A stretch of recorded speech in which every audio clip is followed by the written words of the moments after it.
ஒரு தாய்க்கு கல்யாணம் பண்ண நினைச்ச நீங்க ஒரு தாய் வயிற்றிலே பிறந்தீங்க. எனக்கும் சின்ன தம்பிக்கும் கல்யாணம் என்ன ஆசை காட்டி ஏமாத்துற நீங்க அண்ணனுங்களா? இல்ல,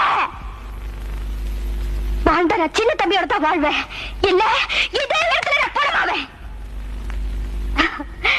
நான் பணமான பிறகு உங்க பணம், உங்க நகை, உங்க பட்டு விரிப்பு, உங்க ஆடம்பரம், உங்க செல்வாக்கு எல்லாத்தையும் மண்ணோடு மண்ணா போட்டு என்னோட புதைச்சிருங்க. போங்க, போங்க.